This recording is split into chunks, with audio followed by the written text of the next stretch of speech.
মুর্শিদাবাদ লোকসভার মুর্শিদাবাদ বিধানসভার পাশাপাশি ওই পৌরসভায় তৃণমূলকে পেছনে ফেলে এগিয়ে বিজেপি। এই পৌরসভায় 10,000-এর বেশি ভোটে তৃণমূলের থেকে এগিয়ে BJP. Laptop, desktop, CCTV, printer, AC, HP, Dell, Canon, CP plus, Hikvision ইত্যাদির authorised dealer Delta computer, Khagra, Baharampur. আমাদের এইচপি শোরুম এখন রানীবাগানে। মুর্শিদাবাদ লোকসভা কেন্দ্রে বিপুল ভোটে জয়ী হয়েছেন তৃণমূল প্রার্থী আবু তাহের খান। যদিও মুর্শিদাবাদ পৌরসভায় বিজেপির লিড তৃণমূলের কপালে চিন্তা বাড়াচ্ছে।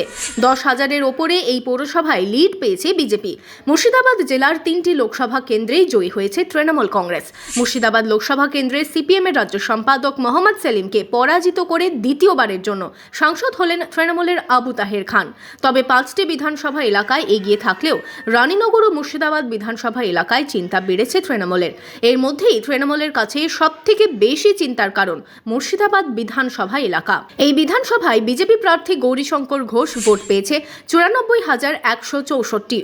তৃণমূল এখানে ভোট পেয়েছে 86,313 ভোট। বিধানসভা এলাকায় তৃণমূলের থেকে বিজেপি এগিয়ে রয়েছে প্রায় 7,851 ভোটে। মুর্শিদাবাদ পৌরসভায় এক নজরে বিজেপি ও তৃণমূলের পরিসংখ্যান। 16টি ওয়ার্ডের মধ্যেই তৃণমূল জয়ী হয়েছে মাত্র 3টি ওয়ার্ডে। 6 নম্বর, 9 নম্বর, 10 নম্বর ওয়ার্ডে জয়ী হয়েছে তৃণমূল। বাকি 13টি ওয়ার্ডেই জয়ী হয়েছে বিজেপি প্রার্থী গৌরীশঙ্কর ঘোষ। মুর্শিদাবাদ শহরে বিজেপি যেখানে ভোট পেয়েছে 21,955, সেখানে তৃণমূল ভোট পেয়েছে প্রায় অর্ধেক।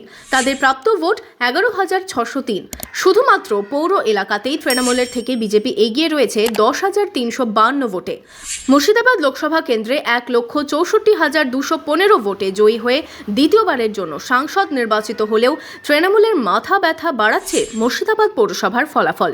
2026-এর বিধানসভায় কি সমীকরণ হয় এখন সেটাই দেখার বিষয়। Bureau report, imagine community media.